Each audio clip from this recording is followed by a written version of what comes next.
ఓం నమ శివాయ, శ్రీమాత్రే నమః. మిత్రులకి, శ్రేభిలాషులకి, అలాగే నన్ను ఇంతగా ఆదరిస్తున్న యూట్యూబ్ ప్రేక్షకులందరికీ కూడా పేరు పేరు ధన్యవాదాలు. మిత్రులారా, మీ అందరికీ పరాదేవత ఎల్లవేళలా మీతో ఉండి మీ మనోవాంఛ నెరవేర్చాలని మనస్ఫూర్తిగా కోరుకుంటున్నాను.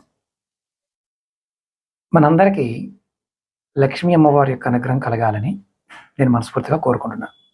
ఎందుకంటే మనకి గురువారం నాడు, శుక్రవారం నాడు చాలామందికి తెలియనిది ఏంటంటే, ఈ 2 రోజులు మిగతా రోజుల కంటే చాలా శక్తి కలిగి ఉంటాయి. ఎలా ఉంటాయి?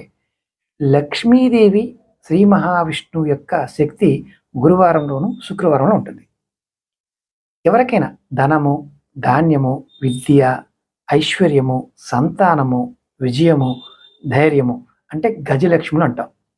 ఈ గజలక్ష్ముల్ని గురువారం నాడు, శుక్రవారం నాడు పూజ చేయడం ద్వారా, లక్ష్మీ వారాల వ్రతం చేయడం ద్వారా, లక్ష్మీ సహస్రనామం పారాయణం చేయడం ద్వారా, అలాగే శ్రీ మహావిష్ణువు యొక్క స్తోత్ర పారాయణం చేయడం ద్వారా, అలాగే ఆ రోజు ఉపవాస దీక్షల ద్వారా కూడా అష్టసిద్ధులు సిద్ధింపచేస్తుంది కలికాలంలో అని తంత్రశాస్త్రం చెప్తుంది.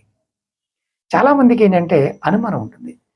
ఏంటి, మామూలుగా చేస్తే పెద్ద పెద్ద పూజలు చేయకుండా చిన్న చిన్న వాటితో అయిపోతుందా? ఖచ్చితంగా అవుతుంది. ఎవరైనా సరే గురువారం, శుక్రవారం నాడు లక్ష్మీ అమ్మవారి యొక్క స్తోత్రాన్ని, సహస్రనామాన్ని, విష్ణు స్తోత్రాన్ని పారాయణం చేస్తూ ఉంటే వారికి అష్టసిద్ధులు సిద్ధింపడానికి అవకాశాలు 100% ఉంటాయి. ఇది నేను చెప్పడం కాదు, తంత్రశాస్త్రం చెప్తుంది.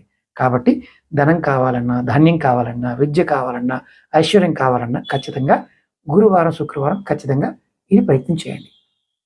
అలాగే మీరు ఈ వీడియోని లైక్ చేసి మీ మిత్రులకి, మీ కుటుంబ సభ్యులకి షేర్ చేయండి.